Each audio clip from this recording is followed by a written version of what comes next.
All right, I want to welcome everybody here tonight to our candidates forum. We're very happy to see you all here. We are also joined by viewers on Zoom. I was going to say on YouTube, not yet. My name is Corey Brunson, and I'm one of the volunteers with the Old Town Neighborhood Association. This event is being hosted by the Old Town Neighborhood Association and the Monterey Vista Neighborhood Association. So it's been a team effort, and we're just really happy you all came out, really.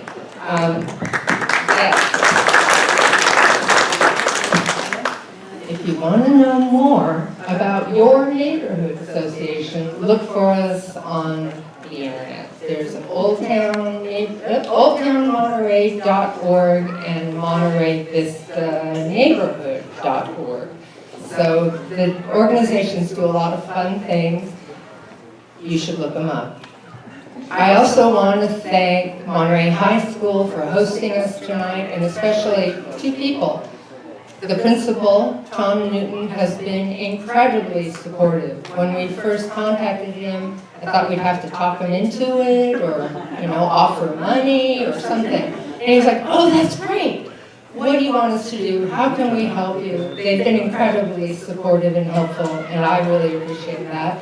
And I also want to say something about the teacher whose classroom we've taken over. Jason Nicholson is, I think it's biotechnology or biochemistry or something I never studied. He does in this room. And he has also been incredibly helpful meeting with our volunteers to figure out how to make it all work. So thank you, Monterey.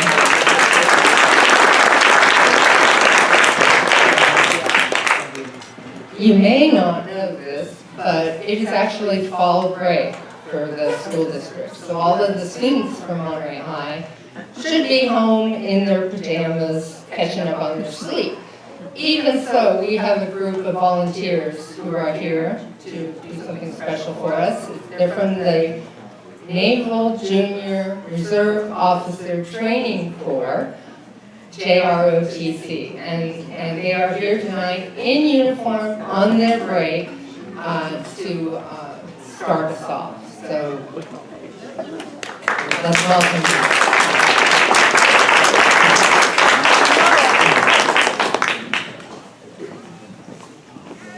Please stand. Right.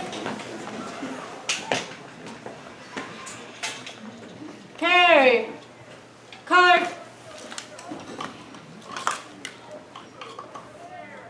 Ready. Cut. All right, please join me in the Pledge of Allegiance. I pledge allegiance to the flag Colors. of the United States of America and to the republic for which it stands, one nation, under God, indivisible, with liberty and justice for all.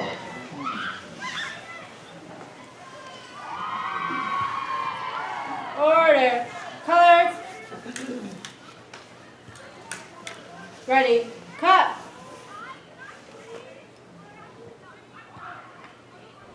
Order. Colors.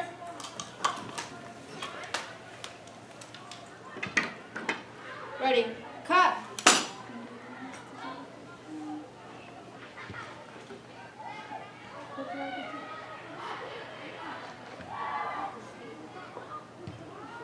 Flags. About face.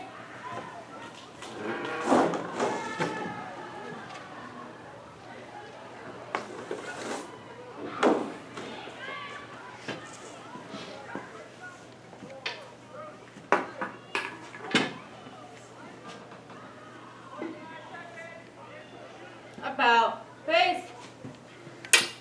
Return.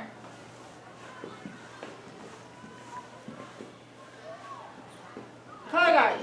Present. Colors.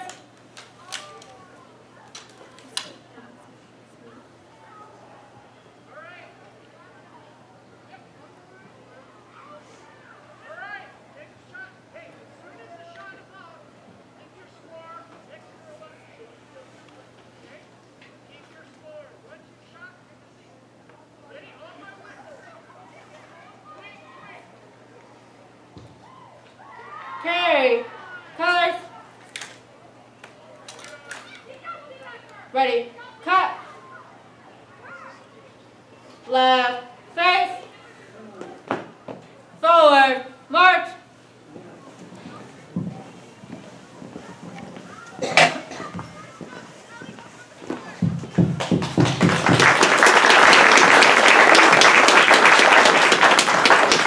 Thank you, everybody. The cadets here tonight are Heidi Nunez, Alexis Ruiz, Timothy Robbins, Fletcher Brunson. Organizing them all tonight was another cadet, Mark Gagawi, and they're here with a man who I think his first name is actually Commander, but apparently is Robert Kirchner. So all of them are here on their break, so I really appreciate that, so thank you.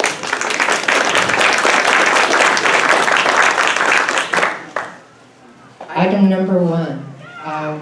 Jean Rash is going to explain for those of us who are still confused about the new district system for the city of Monterey. Thank you.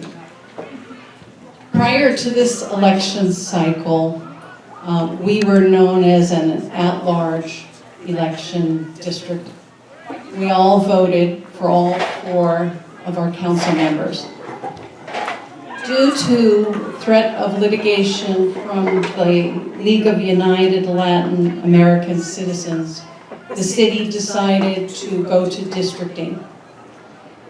In the discussions and decisions that took the city about 6 months to do, the decision was to create 4 districts of the city for the 4 council seats.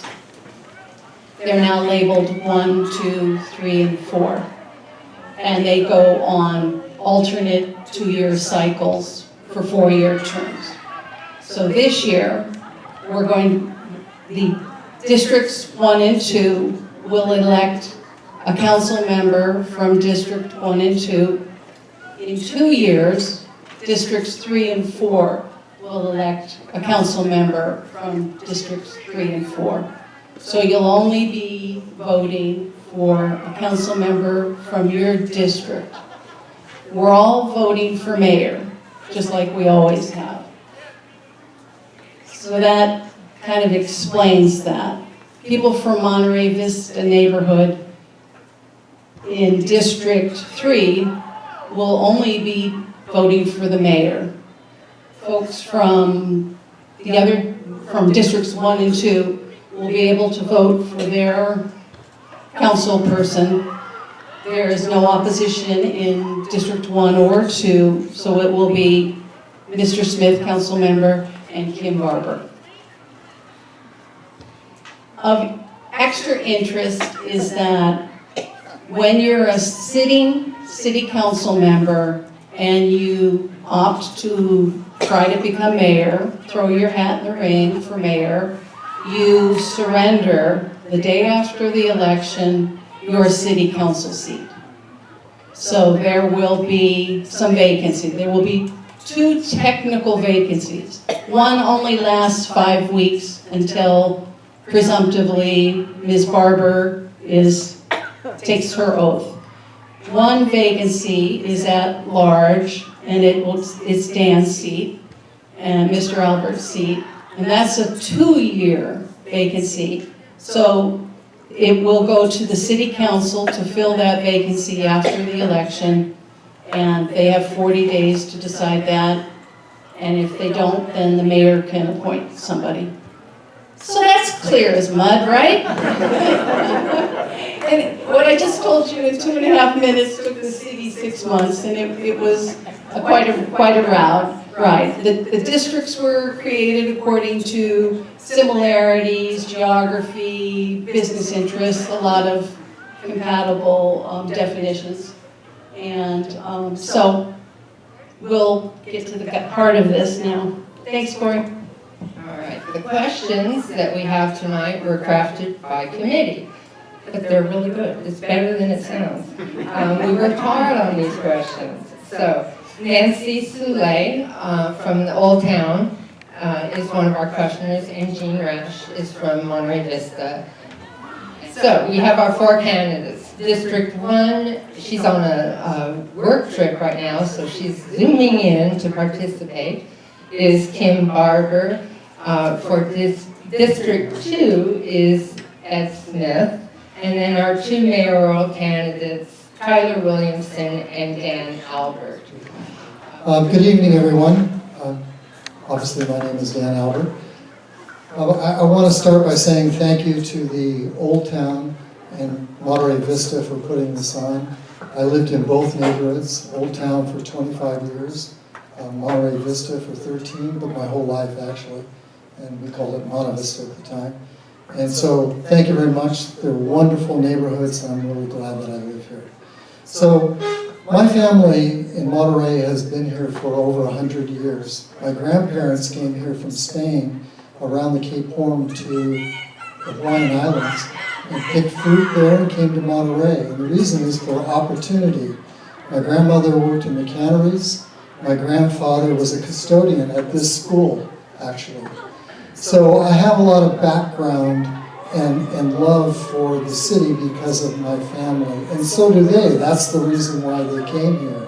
The second part of that story is I was a high school principal here for 8 years. And I loved it here, obviously.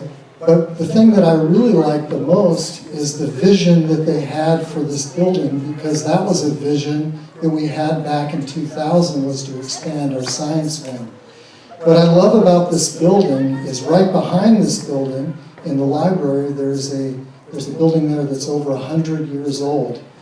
And to have a brand new building and a 100-year-old building melt together and make it blend, they did such a great job. And the reason I think they did a great job is because of the long planning sessions, the community involvement. And that's what I love about this school and NPUSD. Now, when you take it to Monterey and you go downtown, you can see a 250-year-old Adobe, and then you can see a brand new conference center, and you step back and look and go, wow, they melt, they come together. And so for me, I'm so proud of the city stating that we've done such a good job to plan. My name is Tyler Williamson. I got elected to the council in 2018. So I've been on the council for the last 4 years, but I want to start at the beginning of my story. My mom's here in the front row, and she served in the Navy for 20 years. So I never lived anywhere for more than 4 years my entire life until I moved to the Monterey Peninsula.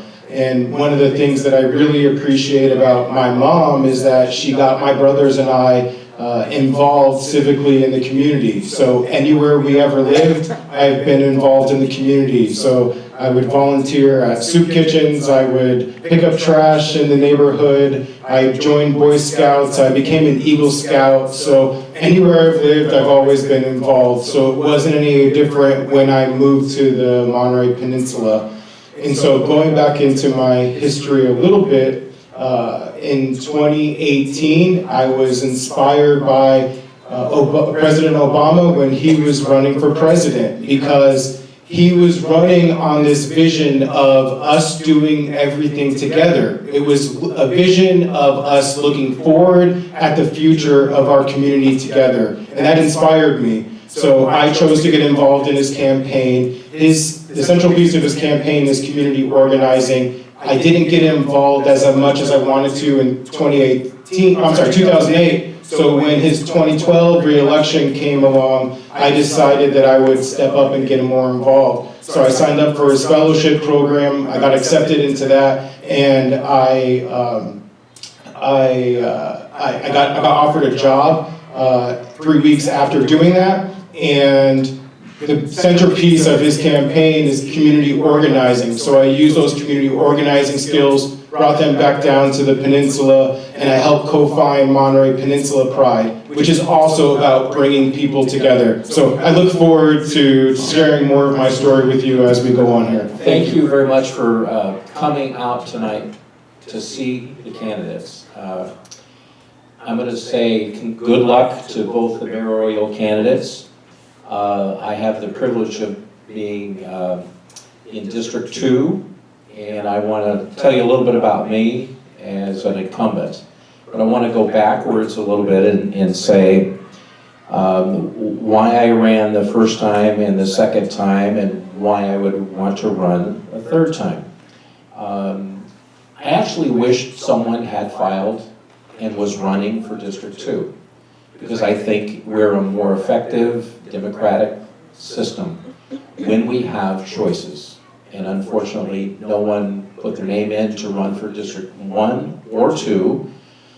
So you're left with Kim. Greetings, good to see you, Kim. I look forward to spending more time with you. And District 1 and District 2 had no one filing against us. Let me go backwards and tell you a little bit about me. For those of you who weren't out here the last election or 8 years ago when I first ran, I was born in Pacific Grove, actually Carmel, but living in Pacific Grove. Went to Pacific Grove schools. Graduated, went away to college. I got married at 19, and my wife and I just celebrated our 49th anniversary in June. We have 2 adult children. After college, I came back home to Monterey, lived in Monterey on 3rd Street, went to work for Seaside PD for 4 years, and then wanted to come to the big city. That's here. This is the big city. And so I worked really hard to be able to come and lateral and did 26 years at Monterey Police Department. I retired as a lieutenant, and then a year later I went back to work and did 4 more years in Desert Hot Springs. I am seeing the stop sign, so you know enough about me. We'll get into the issues. Thank you for coming and good luck to the mayor candidates. Hey, good evening, everyone. I'm happy to join you this evening. You know, I wanted to make sure I didn't miss this opportunity for you to at least get to know me a little bit about me. And so when I came to Monterey, I fell in love with it immediately. And so it was things that I started doing and working with community because of what I'm over. I'm over early reach and pre-college. So I work with the community every day in different capacities, every capacity. And so that means anything from just working with education, working with health, working with housing. And that was one of the things that drew me to run, because a lot of my students who were actually graduating had nowhere to stay. They had jobs that were in the area, but they could not stay because it was not affordable to them. And then I had people who were basically telling us, you know, we can't find anywhere, we don't know where to go, how do we do this? And so I got involved with housing and working with affordable and appropriate housing so that students could be able to stay, and other people, everybody who wants to be a part of the community could actually have the opportunity to be a part of the community. This is a great place, and we want to make sure that we can be able to have other people have the opportunity to run. There's much more that I have to say and tell, but I see my time is ticking down a little bit, but I want to end with just saying that I'm all about working with not only housing, but water, so that we can, because that actually is a part of having affordable housing, is having that water, to access to water and have access to it, and that it be affordable, because that's a part of the construction of having this to be a housing that you can be able to make sure that everybody who wants the opportunity has the opportunity to live here. And then I want to make sure that we have more inclusive voices for the community, because all of the diverse thought is very helpful for us to have a better solution to our different issues. And I know that I'm ready to work and to find out how we can do and handle different issues here together, because I want to get ready to just move forward. Thank you so much. So the first question is for Dan Albert, and it's regarding climate change. In what ways can the city reduce its carbon footprint? Well, everyone knows that we have some very expensive property down at the oceanfront. And if we don't change in our ways in climate, we'll lose a lot of property. On top of that, we've already had a study on what it would look like if we had the ocean forward and through where the Elstero Lake is, and there has to be some plans which we are putting together to make sure that we are.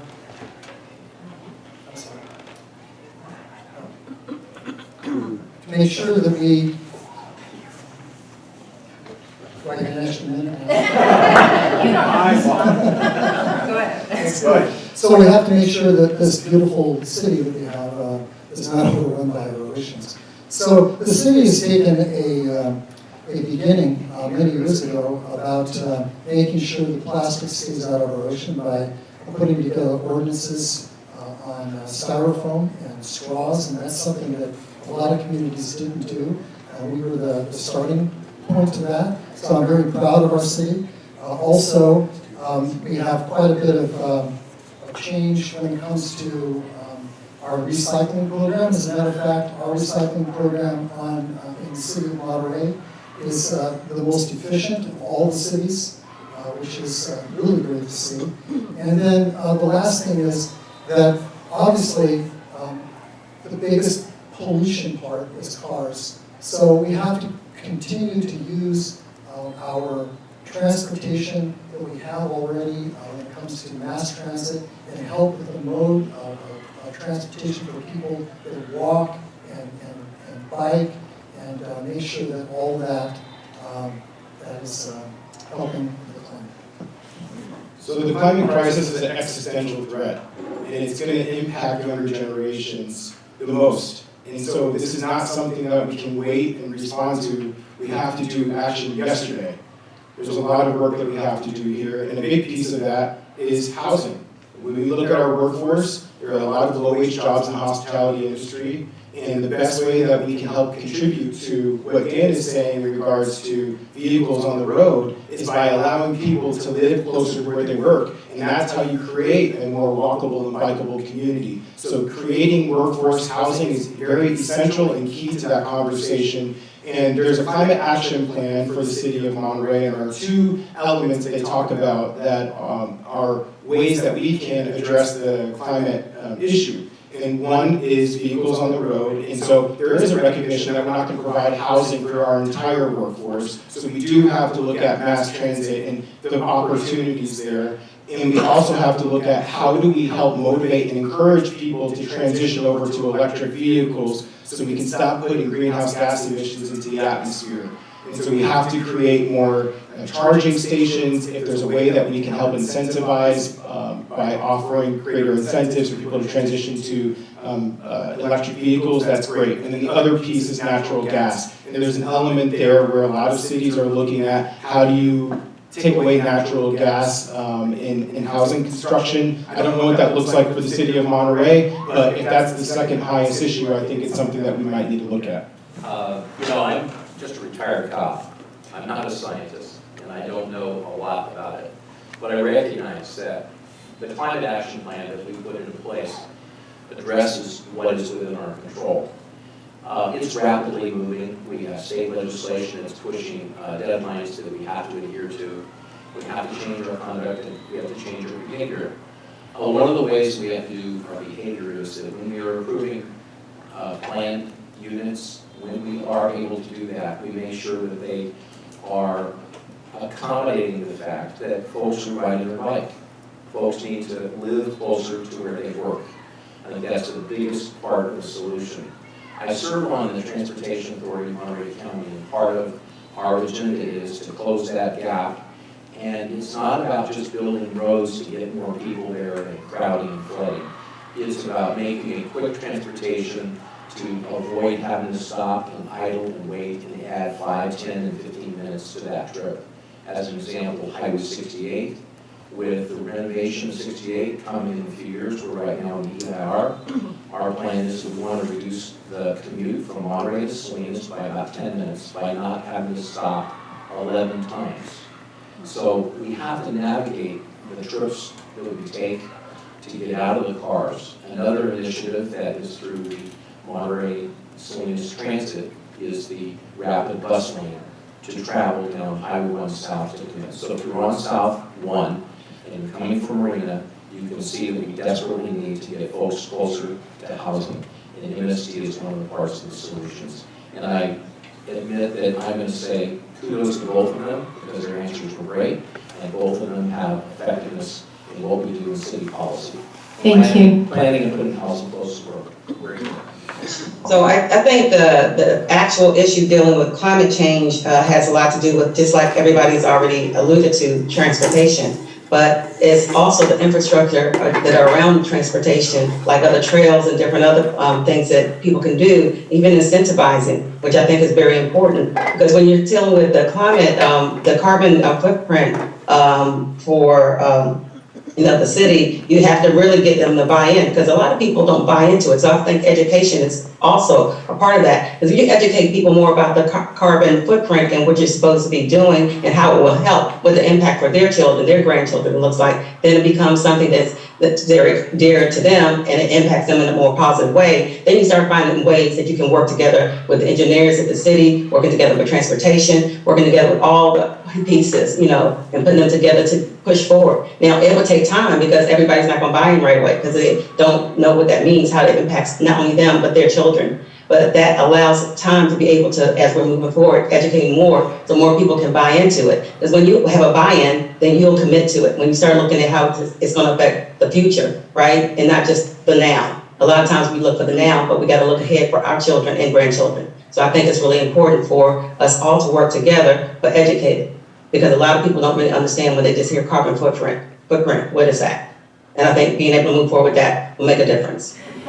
What do you think is the best approach to ensuring that we have an adequate supply of water in the coming decades? Specifically, what is your view of the Cal-Am desalination plan? How, as a city leader, will you work for the approach you think is best? So when I got elected to the city council in 2018, we all sit on outside agencies. I got appointed to represent the city of Monterey on Monterey One Water. And one of the first things I did was ask the board to consider an expansion of the Pure Water Monterey project. So the Pure Water Monterey project takes different source water, wastewater, stormwater runoff, and water from the agricultural industry. It puts it through an advanced purification process and provides our region safe, reliable, and clean drinking water. It stores it in our aquifers. The base project was finished construction in 2019, and it's added an additional 3,500 acre feet of water to our region. By the way, Monterey One Water is the only organization, public or private, to have added to our water supply in a substantial way in the last several decades. So they're a proven entity. So that's why I proposed the expansion when I got onto the board. We just finished negotiating a water purchase agreement with Cal-Am. It went to the state, to the CPUC for approval. They just gave their initial findings. It's going to go to the board later this month for their final approval. After they approve it, we'll release bid, and then it will go out, it'll go up for construction. And staff expects us to complete the construction in December of 2024. So I think that will do two things. It will allow us to at least lift the cease and desist order, but it will also allow us to provide enough adequate water so we can continue doing development within our region. And desal is absolutely part of our future. What does that look like? There has to be a lot of conversation with the community about that. But Cal-Am's desal project still has to get approval from the state, so it's beyond our control right now. And then even if it does get approval from the Coastal Commission, it's going to go through litigation with Marina Coast and the city of Marina. So we can't put all of our eggs in the Cal-Am desal basket. Thank you, Tyler. Thank you for sitting on that board, Tyler. A lot of knowledge. So, water in 90 seconds. Yeah. Okay. So I'm just going to tell you what I support. We already have one project that's been up for many, many years. It's called the Aquifer Storage and Recovery. That's where we take water from the Congo Valley River in the winter months and shove it into a big lake, not El Estero, but a big lake under the city of Seaside, which is the Seaside Basin. And that is our lake. And it's being overdrafted, by the way. So I support that project because it's already working. The other thing that I support is definitely the Monterey One Pure Water project.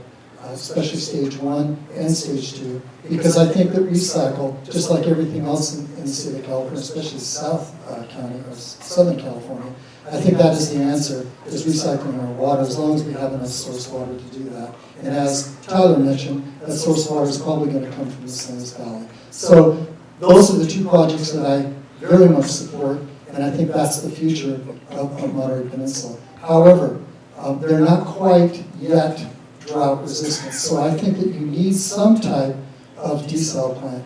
I don't think that a private desal plant, because of the cost of the water, is efficient or good for for our area. So for me, I would prefer to see a publicly owned desal plant, either in the one that's being proposed in North County, looking at, because I think it's a much safer way of desal fresh seawater.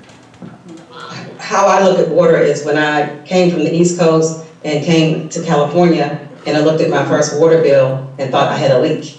And when I found out that I did not have a leak, I wanted to know more. So I look at a lot of this being, what's being done already, what's been said already, how a lot of the pure water Monterey, what they're doing, the different things that they're coming along with. Because one thing about it, this still impacts housing. And so I still feel like I definitely want to see more of the savings that they were talking about with the square acres, the 3,500 square acres going to have an additional with the expansion of 2,500 square acres to be added to that. So the expansion to have more sustainable, pure water, I think, and affordable water, I think that's part of it, because it's still going to impact us at some point, continually, if we don't find out ways to be able to be sustainable. And just like Dan was saying, and Tyler was saying, the recyclable is the answer, but finding a way how to recycle and how to have to be sustainable is the question. And so I do really applaud Pure Water Monterey for what they've been doing already. And I'm just learning more about it. So meeting with the different components and engineers and different other people that have been involved in this. But I definitely see that we have to find a way to be safe and sustainable. And also working with some of the pure water, or just listening to some of the things that they're doing and already doing. I think that's definitely the way to keep going. Much has been said in the last 40 years about water. And when we had the discussions with my father 40 years ago, the idea was we're going to have a new source of water, maybe a dam, and there's this new agency called Monterey Regional Water District 40 years ago. And M1 is the body that was able to execute the cycling of sewage water. I support that. I support the ASR that Dan talks about, which is when we have extra water, when we can pull it off of the Carmel Valley River within our quota or off of the ground for runoff, it goes into the lake underneath the seaside. I support a desal plant, and I've always said for the last 4 years, and before that, I don't really care who the purveyor is. I don't care if it's a new company or if it's Cal-Am, as long as it's as cheap as it can be, and we have a desal, because it is a sustainable, long-term water supply. I may lose votes. I probably lost votes last time because I support a desal plant. I went to the 2016 hearing for the California Water Resources, ruling hearing, and it was 5-0 certified to move ahead to do a desal plant in Marina. We've had our hurdles, we all know what they are. We have a neighbor that disagrees with it. I don't know where it's going to wind up, but I know that we need a sustainable water supply through desal, and if this one doesn't get through with the California Water Resources and Cal-Am loses their application, I'm ready to turn to the next purveyor who can get us a sustainable water supply of desal so that we can get out of this drought forever that affects housing. Yes. Okay. The state is mandating more affordable housing in the city. How do we satisfy state mandates while protecting the quality of life on the peninsula? What is your position on a rent control ordinance? So it's a two-part. I know there's going to be growth because I know there's going to be water. There's going to be water, folks. There really is. So when we grow, we need to grow smart. And that's a very important part of this deal. But the state has mandated 3,600 units in the next 8 years. So let's put that in perspective, 3,600 units. It's 6 stories, 50 units per se, times 52. So that's 52 6-story buildings in the city of Monterey. Now think about that. My personal opinion is, I don't know how we could do that in the city of Monterey. That much housing. I'm not against growth, I'm not, but I don't know how the state can mandate something like that with such a high number. It boggles my mind. It really does. when it comes to rent control, I just want to say that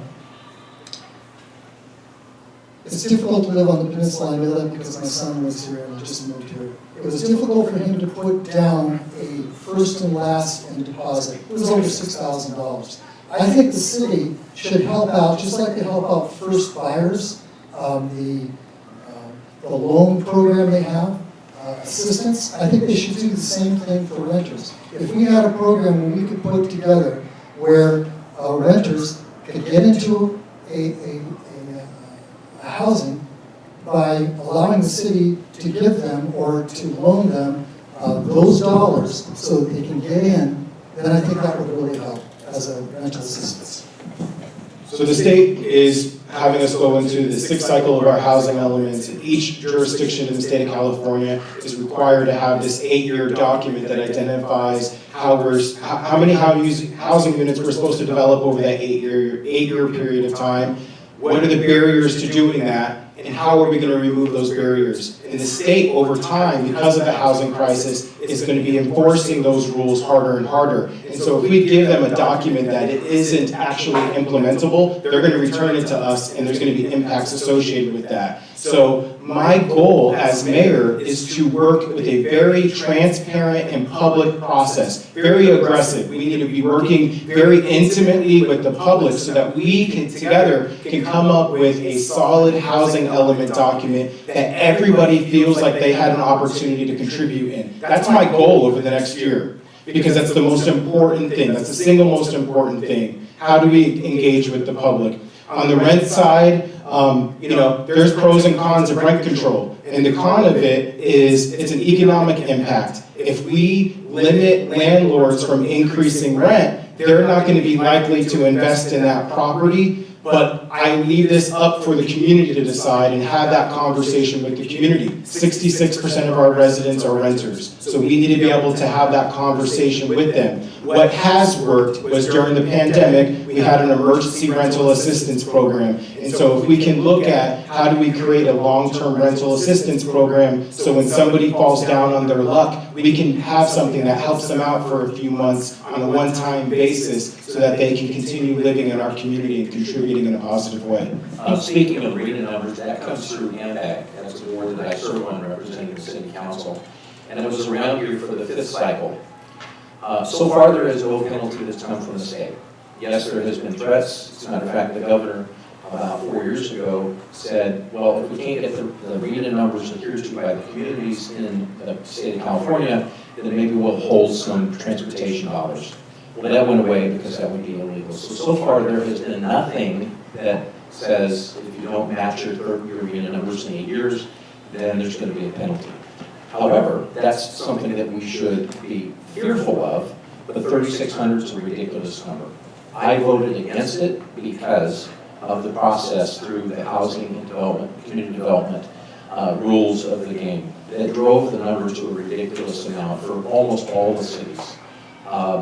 600 for Carmel, 3,600 for Monterey, and we have so little water. So it's a discussion that we keep having, but it's an unattainable matrix when you have no water, and we have plenty of evidence to defend ourselves with the state about why we cannot achieve that. The last cycle, the 5th cycle, which I was part of and supported, our number was 600. This time it's 3,600 because the rules changed coming from the state, which caused every single city in the state of California to just push back and say it's impossible. So the numbers are just not common sense. Water, and a pro-build with the right place and the right height, and when we get water, and so there's hardly been anything that I've turned down. It's a reasonable project, and hopefully we get time to talk about some of those. And one of the things I said earlier was about inclusive voices and feeling like their voices are valued. And so I really think community is a part of this. Of course, working with the city council and everybody, the mayor is a part of this as well. But I think, that with that many housing units, we have to be very strategic in how we are able to meet that demand. And at this point, it is something that it's a demand, a mandate. So we have to figure out how to either go back and figure out a way to see it reduce or be able to extend the time period that they have to have it done, or we have to be able to be just very creative outside the box by working with water, working with the housing associations and the rental associations to be able to see how we can be able to meet the goals with everybody's voice feeling valued, but also being able to see how we can be able to move toward a reasonable amount and the time and the number. So I think it's very important. I think having the rent associations and working with that is very important, because if you're looking at just like the number of 66%, you can't ignore that number, and you have to be able to see how everybody can be able to help and make that whatever appropriate number come into fruition. But at the same time, we have to be able to be realistic and know how we're going to do it, but do it together so that everybody's voice is valued. Gridlock is a problem that doesn't seem to get much attention.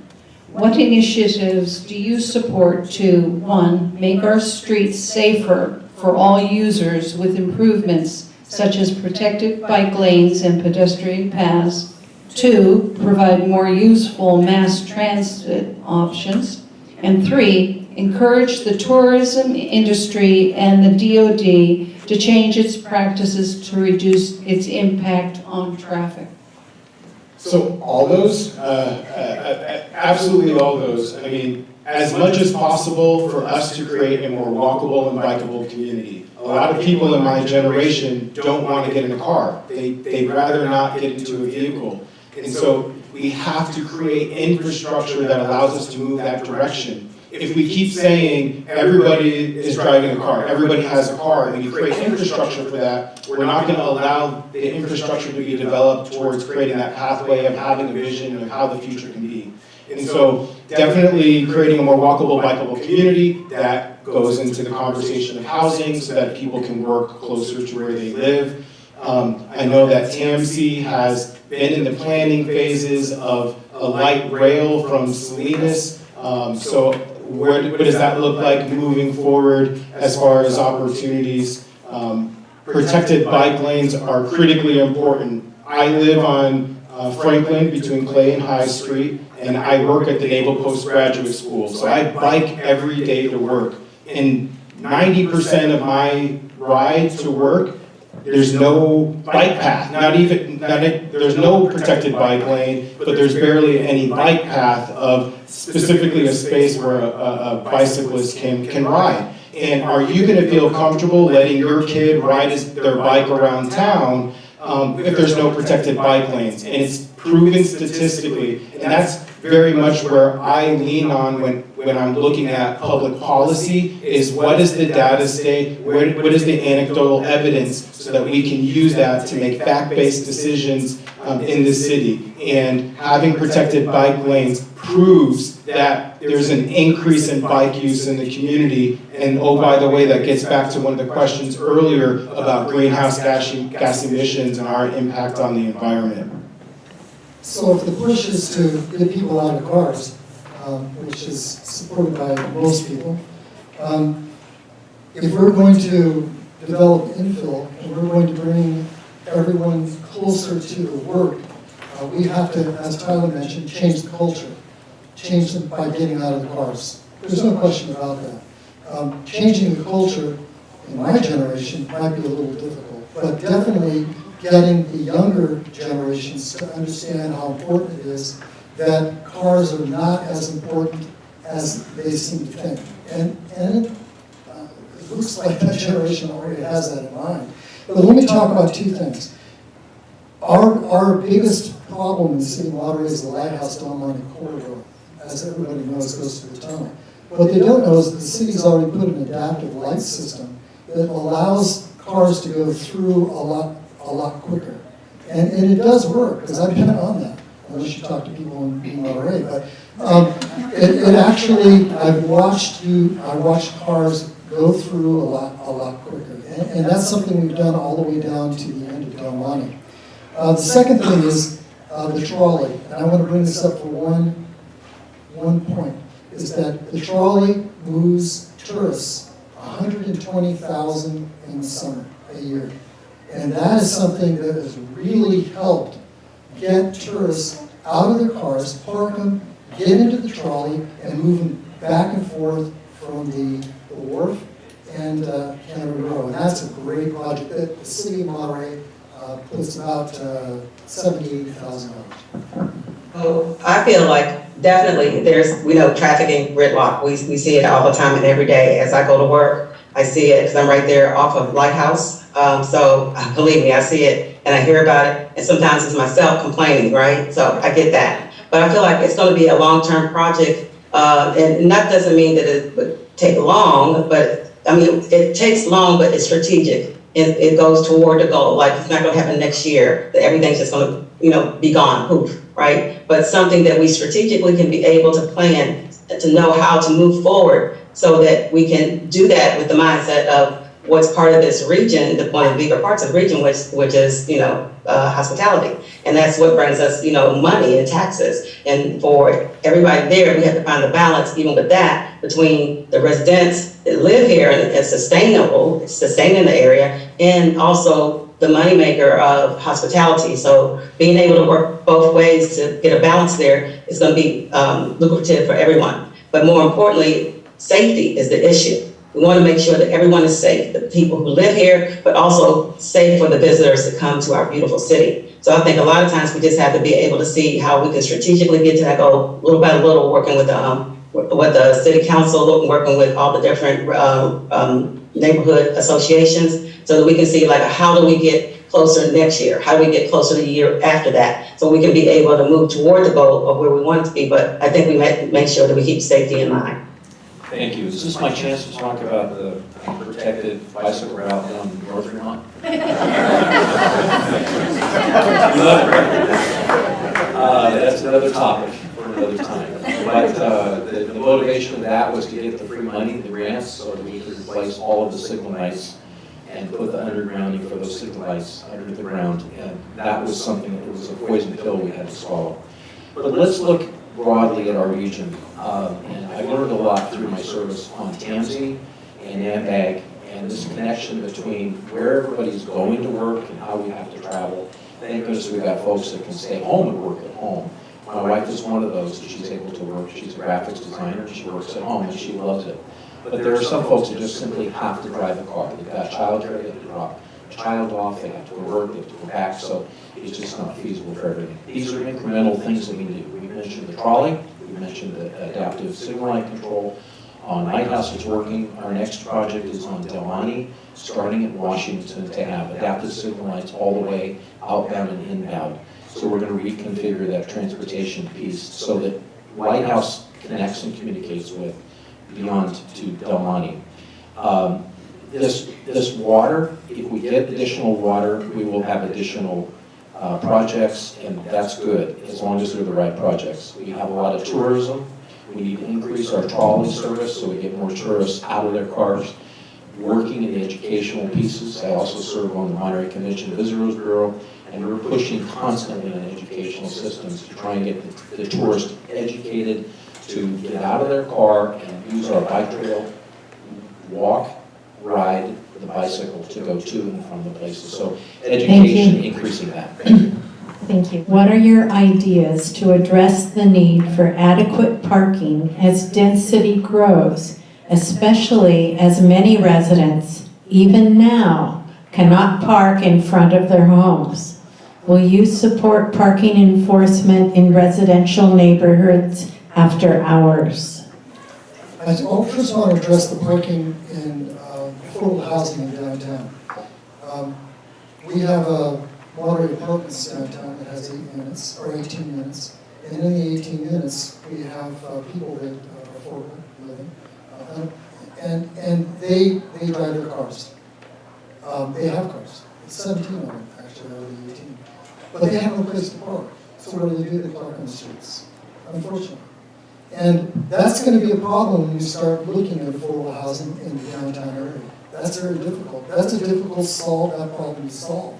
Is how do we get people out of cars in affordable housing downtown and get them onto public transportation system on the bike? In the residential areas, the other problem we have is now the state has mandated that the city must allow ADUs, which is grand units, extra homes on pieces of property. But what comes along with that is the same thing that comes along with affordable housing downtown. That is, people are going to come with cars, and they're going to be parking in the neighborhoods. So that's going to be a difficult, very difficult solution, because how do you get people to understand that you don't need the car if you can take the mass transit? So for me, when we start talking about extra units in residential areas, those cars are going to come with it. So all I can say is that it's a balance, because it just goes to what I was saying earlier. If we just keep building parking spots for vehicles, we're creating a future where we're dependent on cars. But I also recognize that people are still driving cars and the impact that it has to neighbors. So we have to have that conversation together as a community. So an example is in North Fremont, we see a lot of opportunity for development. There was a 2200 North Fremont project where there was going to be a mixed-use housing development. It's basically on hold at this point because the developer is saying it's not penciling out. But the idea there is that there's opportunity to develop along the North Fremont corridor. And with that, could we look at developing a parking garage close to the fairgrounds? And that way we make the parking requirement for some of those units that parking garage, just like in downtown. And I have friends that live in those affordable units and they park in the parking garages. So, there are opportunities for us to look at that. When we look at the intrusion of more of the single-family residential communities, there is parking enforcement mechanisms in place. It's not on a regular basis, but if you call into the city, if you didn't know, they will have the markers come by and make sure that people move their cars, because you're technically not allowed to leave a car in any street in the city of Monterey longer than 36 hours if it doesn't currently have a designation. So it's a balance, is my point. My memory of service is actually 72 hours. So, I'm sorry, you're right. 3 days. I'm sorry, it's still ingrained in my DNA. I wrote some of those tickets.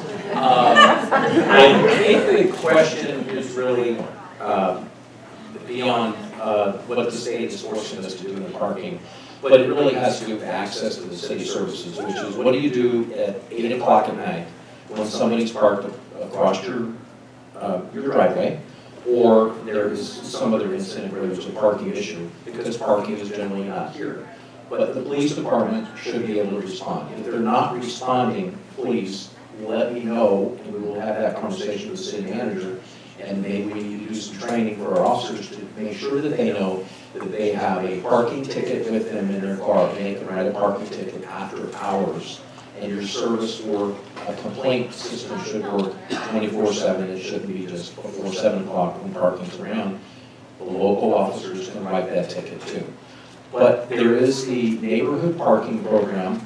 I don't think there's one in Skyline, Monterey Vista, but Old Town has that. And so there's a system and a process to get your neighborhood to participate with that, and then you get your sticker so that your car is designated as it's okay to park in the street, and others cannot park there. So I think that we need to make sure that we push out the education to the neighborhoods so that they're aware of how they can participate and we can regulate. But please, if that is an issue after hours, don't hesitate. Contact the police department on emergency number, and they should respond and take care of that, regardless of what time of day. To look and check, but I'm not sure how your zoning is actually connected to the adequate parking and what that looks like. But I know at some other cities that I was in, they had a lot of their parking connected to their zoning. And some of the businesses and different other places, as well as residential, they had a certain amount of parking spaces that were delegated to them that they had to have or do, or in the cases of businesses, how many parking spaces that businesses had to make sure they had before they even opened up. And so I'm not really sure, so I'm doing some details on that and working and researching that, but I do think it's something that definitely has to, like Tyler was saying, it definitely has to have a balance, because we want to be able to, for our visitors to enjoy, but we need to be able to be safe and enjoy our houses too, and apartments or what have you. So I think that's true of, it just needs to have a connection to where we live, what we have, so that it's whatever that specific designation is, that we make sure that we actually enforce it. Many residents feel that code compliance is too lax or non-existent. Examples include abandoned vehicles, the buildup of trash on private property, and fire hazards such as dead trees. All this creates blight. What will you do to change this? So I think one of the major problems that we're having in the city is city services in general. And this was a problem even before the pandemic happened and we removed positions from city staff, that we're not staffing some of the departments at the levels that we should to provide the services that we all depend on as residents adequately. And so that's when you have this feeling of frustration and you're having to deal with bureaucracy and have slow and lethargic. And it actually ties to this parking situation a little bit.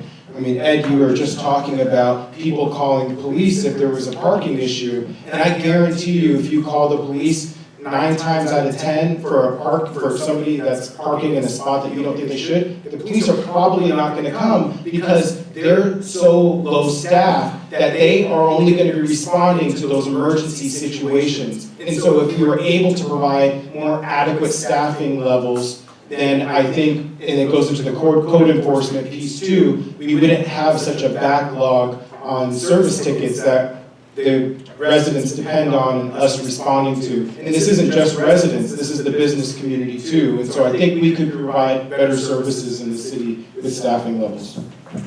Well, you're talking to an ex-assistant principal. Code enforcement was what assistant principal in charge of discipline did. So, you have to make your neighborhood safe. There's no question about that. And if you have a neighbor or someone that is violating those codes, then it has to be enforced. Because if it's not enforced, then your neighborhoods fall apart. So, as Tyler said, that I think it's important that we do staff, obviously, to the levels that we can get around in the neighborhoods. Because I know one thing, they definitely enforce when it comes to your yards, because, well, somebody I know got a notice saying, you need to clean your yard up, because if you don't, it causes a fire hazard. So you do have to make sure that the staffing levels are at that level, no question about it. But also you have to enforce that, because it is an enforcement code problem when it doesn't happen. Because now you have created inequities within neighborhoods, and you have to make sure that it's all fair.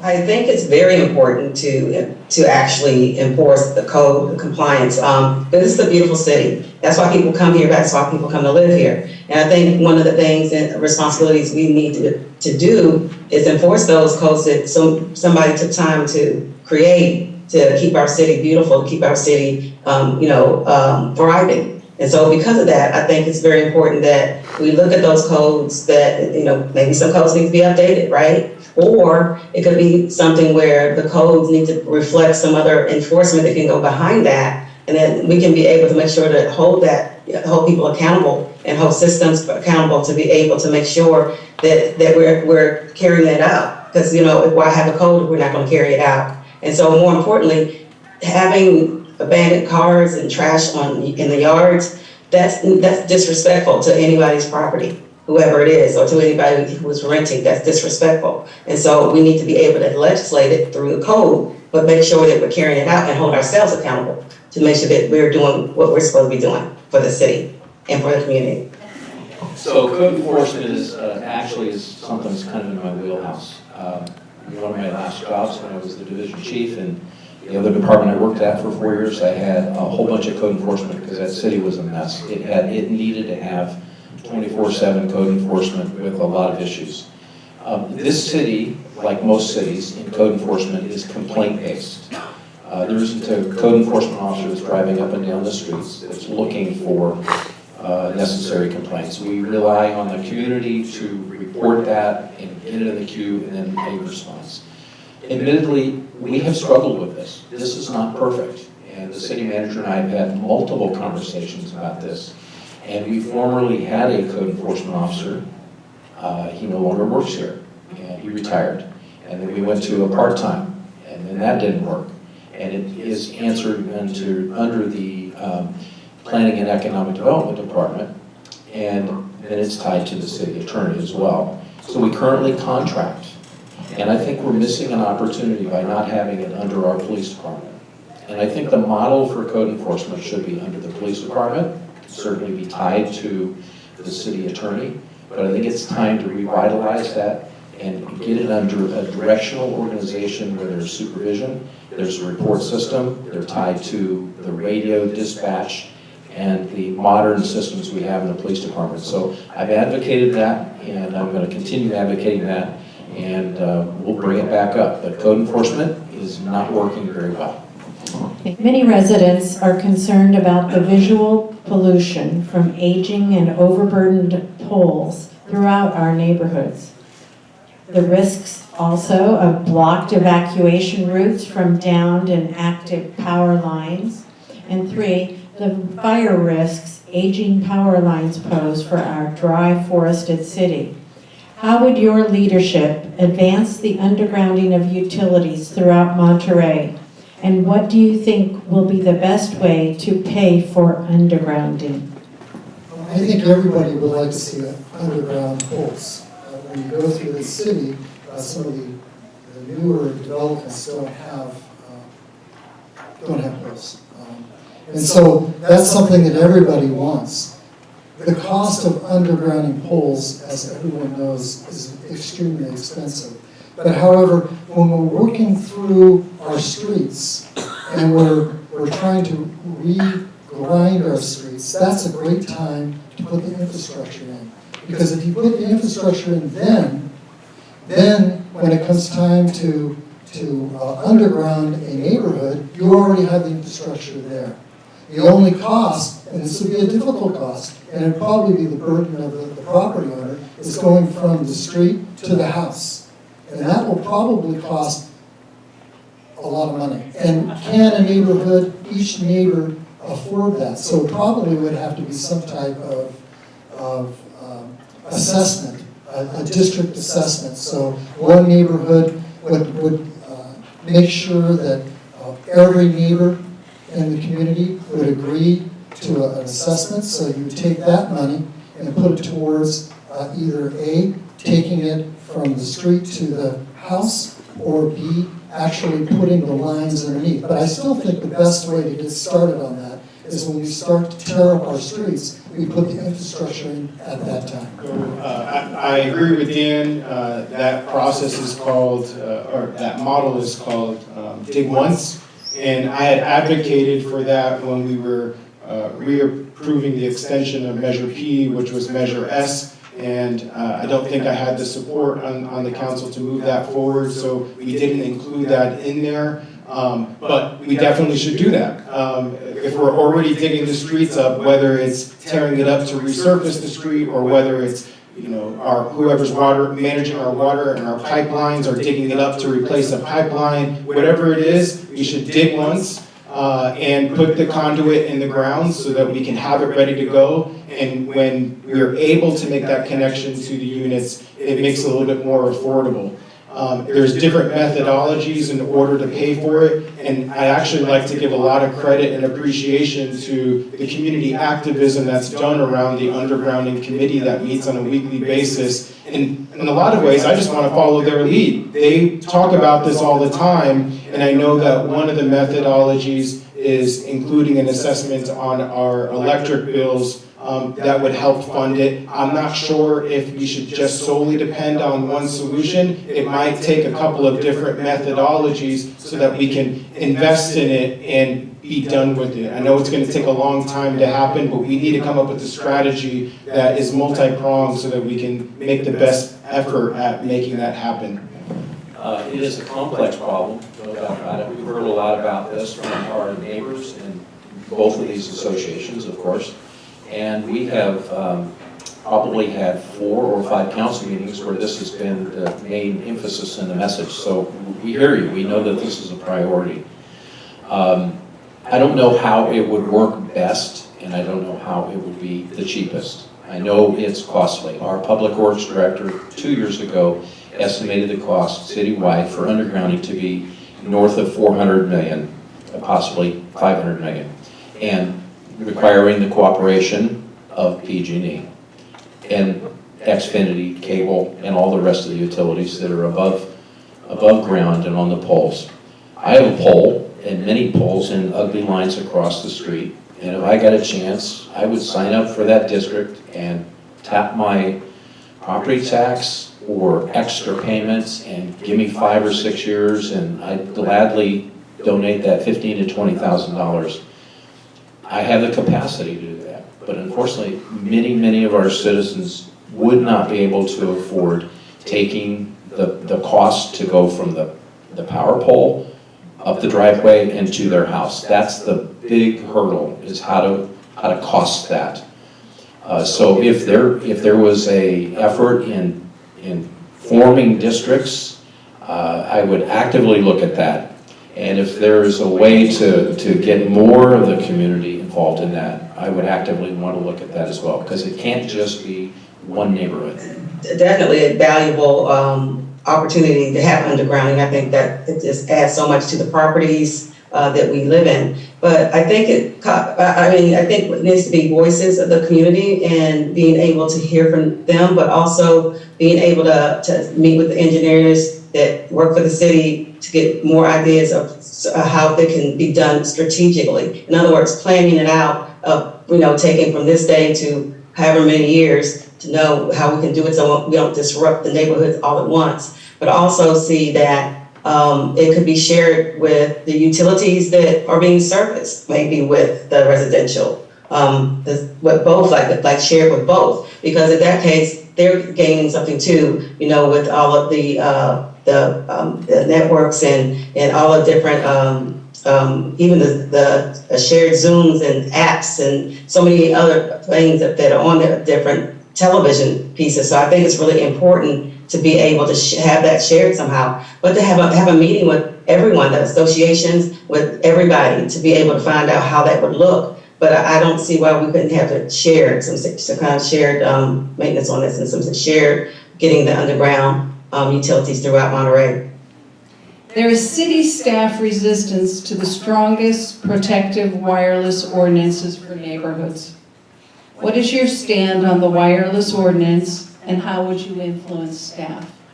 There's a lot of work that's been going into this, and I know that there's a lot of resistance from city staff. And so I am in support of enforcing restrictions around how we develop our wireless ordinance to the extent possible. And so I know that I need to do more research in regards to what that looks like. I know that the Planning Commission has been working through that process. And so we're in it for the long haul, and I know that there's been a long conversation, a lot of hours being put into the dialogue there, and it's a tough conversation because there's been pressure regarding the consultants that we've selected that we're using, the attorneys that we're using, and the interpretation of the policy. But I also know that in the city of Carmel, there's been an effort to interpret the policy in a more liberal way. And so if there's a possibility for us to allow ourselves to see that and create protections, because at the end of the day, this is creating protection for our community regarding fire safety, around the ugly views of these creating lights in our communities. And so as much as possible, if we can create restrictions around what that looks like, I'm very heavily in support of that. The first thing that I saw when we talked about cell towers is I went down to Wave Street to look at a cell tower. That is the ugliest thing I've ever seen. If you've been down to Wave Street and seen it in the antennas, it's covered, but it's big. And it's got a big box on it. I, from the beginning, have stated that I do not support cell towers of any type in residence. And the reason I do that is because they're ugly. I don't like them on the poles. I don't think, especially if you go underground, And the other piece of that is they have transformers on, they have boxes, electric boxes, and we're sitting right in the middle of a forest. Really? I don't think that's very smart, personally. So for me, I've always done this. People in this room know that I've always supported no cell towers in our neighborhoods. And I support the strongest wireless ordinance we can get. And as a matter of fact, I had a timeline with our staff when this came forward. And I said, when are we going to get this done? 6 months. Well, we're into 2 years. And I keep pounding. As a matter of fact, the last time we talked about priorities, I brought that up. I said, okay, you got a list of priorities, 120. Cell tower ordinance is number 95. And we've been working on this for 2 years, folks. Let's get it done. I'm not really aware of all of the particulars with the wireless ordinance, so I don't want to say something that I'm not aware of it without doing the research, but just listening and kind of reading up on it very quickly on here, it's talking about public safety and visitors, and it's talking about community welfare, and of course, that's very important. We want to make sure that we do things that are going to make it more attractive, right? That makes sense. But also, it's going to be safe, but it's going to make more sense, and being able to just find out what benefits there are from it and what are any questions. So for me, I would want to find out more from the city staff and to do some more research on this, and also to hear what the community feels about it. Like, what are their takes on it?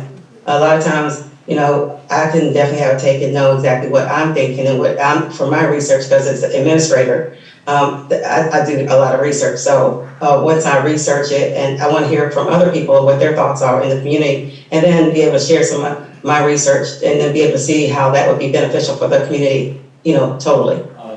Yeah, I'm kind of like what Dan was saying. I get a little bit ticked off about it because it's taking too long.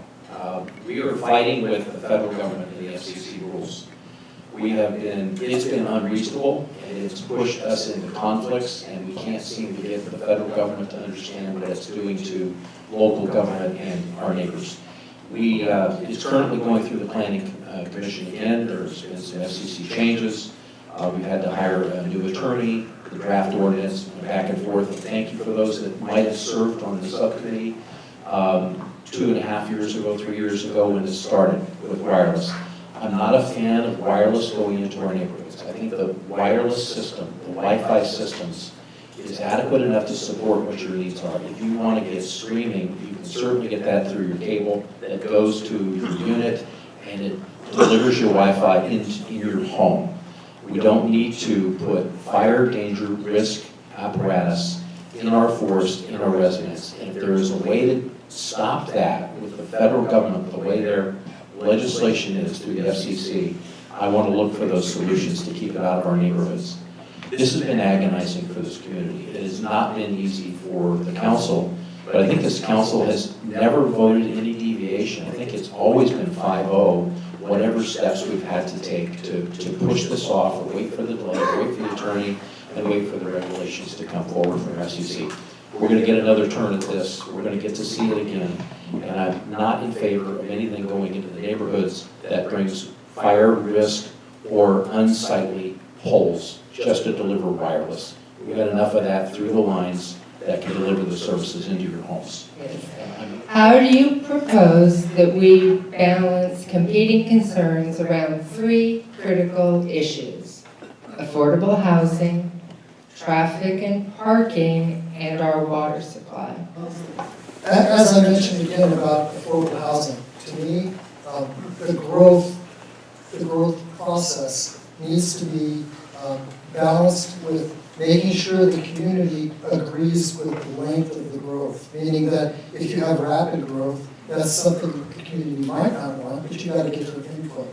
But you have to have affordable housing, and I understand that. So you have to make sure that you get the input from the community, and then you make sure that it's collaborative as a decision process, and then you have to make sure that you can compromise to get to where you want to go.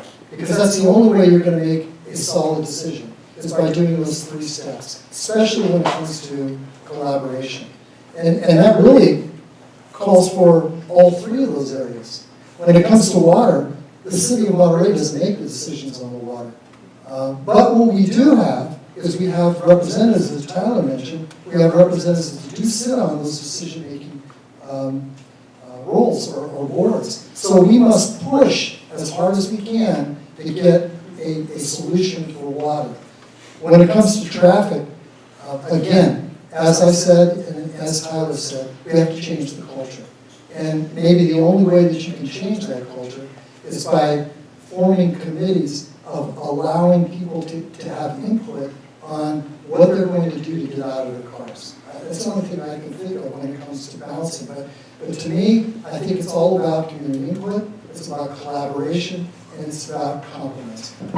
You know, a lot of the work that we do in public office at the state level and at the local level actually really centers around 3 pieces, which is housing, economic development, right, the jobs people, where do people work, where do they live, and transportation, how do they get to and from those places. And so those are very much tied with each other, but the water piece, of course, is a big important issue for us. We've talked about that already. I've talked about it in the context of my track record and what I promised to do when I got elected and actually executing on that. And it also goes for the issue of housing. One of the things that I talked about when I ran in 2018 was the idea of looking at city-owned property and finding opportunities to develop affordable housing. And that's exactly what we did. The staff had proposed some sites to us. The council approved 4 of those sites. We, in July, the council unanimously approved going into an exclusive negotiating agreement with a nonprofit developer to create 36 100% affordable housing units behind City Hall.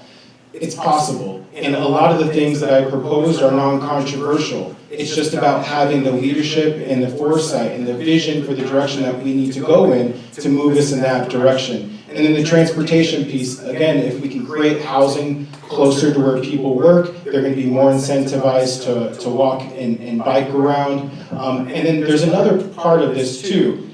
So part of it is that we recognize that we're not going to be able to house all of our workforce, so how do we focus on that transportation piece? But when we're talking about economic development, how do we look at bringing in other industries that provide medium and high wage jobs so that we're having to supplement the cost of housing?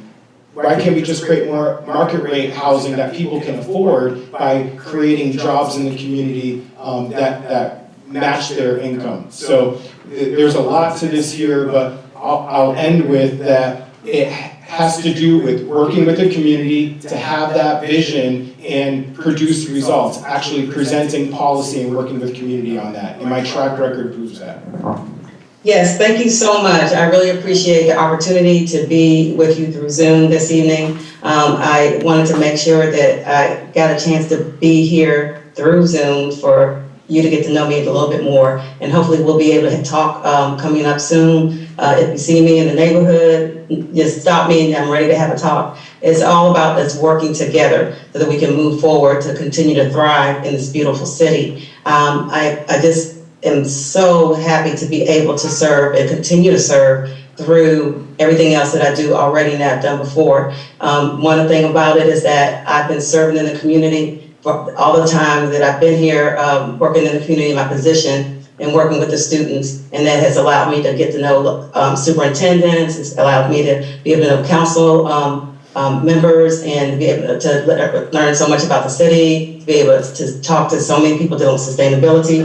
But I look forward to learning more and be able to see what I can do to continue to help the neighborhood to continue to thrive. So I look forward to talking with you soon and being able to see you and show you that I do have what it takes. A lot of the skill sets can be able to be transferred from what I've done now for the last 20 years, really. And then just from what I've done here in the community, because the passion is what drives me to want to be able to make a better, even better city. So thank you. So I want to read off some of the key points that I thought were my priorities 4 years ago, and see if you think anything has changed. Fixing our streets. Much progress has been done and completed, but I wanted to keep that moving, and that's measure S. Quality of life. Ensure we protect our neighborhoods, our tranquil neighborhoods, and don't overdevelop. Water, and seeing the construction of desal plant. Leadership and continued partnerships with our military and continued supporting their missions. They're important to us. We must have a clean and safe town and pay attention to the details. Graffiti, crime, an appropriately budgeted police department and fire department. I talked openly and outwardly in May of 2020 when the topic of defunding the police came up, adamantly against that, and we have a very professional police department, so we need to make sure that we support them and we continue to dialogue with them, setting our priorities for the community. And the last one is continuing to revitalize our business districts. So what is my district in District 2? It's got about 14 churches. I think there's 8 neighborhood associations in my district. The map was up here. It's really big. I'm kind of glad I didn't have to walk it this time. Thank you. It is a very vibrant, interesting district with lots of schools, churches, businesses, water, recreation, residences. And I'm pleased to be in District 2, and I'm excited to have 4 more years. There's a couple other things I'm going to hit in the 12 seconds we've got left. The boards that I serve on have taught me to process, be logical, listen well, and don't always believe the first answer you get.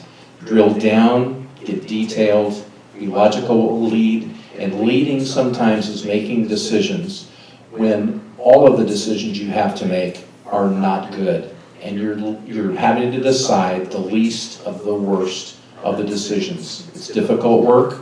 I'm pleased to serve you another 4 years, and I look forward to working with whoever our mayor is on the new council. Can't wait to meet Kim more and spend some more time with Kim. And thank you for listening, and thank you for coming out tonight. So in my opening statement, I was sharing a little bit, and usually we've had 3 minutes to do this, so I was trying to condense it down, but I was sharing with how I got involved with these different activities on the premise of trying to bring us together. And that, in a lot of ways, was what inspired me to run for city council in 2018, and it leads over to my bid to run for mayor. Because I've seen in the political systems how over time we're becoming more and more divided on things, and it's very dangerous. And I've learned over the years how to create a space of bringing people together, listening to people from different perspectives. I can guarantee you, none of us in here, none of you that are listening online, none of us have the same exact views. We all think differently. And so how do we function in this space where it's really challenging to pull folks together, particularly as we're becoming more and more divided? And so I want to continue doing that work, and I think a big part of that is getting younger folks to step up and be more involved. When I've been going around and canvassing almost every single day, and I love having folks invite me into their homes and share stories about the history of Monterey. Most of these folks that are inviting me into their home are in their 60s or older, and that's great, and that's wonderful, but the city manager had a presentation that he did, and it showed that 34% of the people that live in Monterey are millennials, but most of them aren't registered to vote. We need to find a way of getting people motivated and excited to participate in the political process. And it goes core to a lot of what my values are that are part of my platform for council, because I've been hearing from residents, I've been going out and talking with them, I've been going out and working with them, and it looks at things like housing affordability for people that work and live within the city of Monterey. It looks like creating a sustainable water supply. It looks like creating a more transparent public process and fiscal sustainability, and we need to be able to do that together. And again, my track record being on the council for the last 4 years proves that. I'm not here for a title, I'm here to do the work with you. And I would be honored and appreciate your support and your vote for the election this November. Thank you so much. The one question that didn't come up tonight, and I think it's an important question because you're looking for a mayor that has a vision. I'd like to just let you know the difference between myself and Tyler. I think that's an important question to answer. And on Monday night, when it came to, we were at a candidates forum, we were talking about growth in the city of Monterey. And Tyler brought up rapid growth, and I kind of struggled with that. What does rapid growth mean? And then it came to me on Tuesday. We had 2 companies that were applying for an open space on the wharf. And one company was from Long Beach and in San Pedro. And they wanted to come up and put a restaurant on the wharf. So I asked the question, why do you want to come to the wharf? I mean, you've got a lot of wharfs. He says, because when we got on the wharf, it was like back in the 50s. It was one of those hometown wharfs that we used to have in San Pedro, that we don't have anymore because of the overdevelopment. And I said, really, is that why you want to come here? He says, that's it, because we like the nostalgia of that wharf. So I turned around and I started to think, and I looked downtown and I said, my goodness, that is a unique downtown. It's beautiful downtown. We have a road that goes through the middle, we've got walkable paths, we have things that other cities do not have. For me, when it comes to planning, there's going to be growth, and I understand that. But what I like to see in the vision of our city is that we have growth that's managed, growth that is smart, and growth that they've done in the past, meaning that they have gone very slowly and not changed real quickly. Because when you do that, my personal opinion is you start making mistakes. So nice, good, smart growth like they've done for many years in the city and keep our city unique. So I think if we could show our appreciation for our candidates.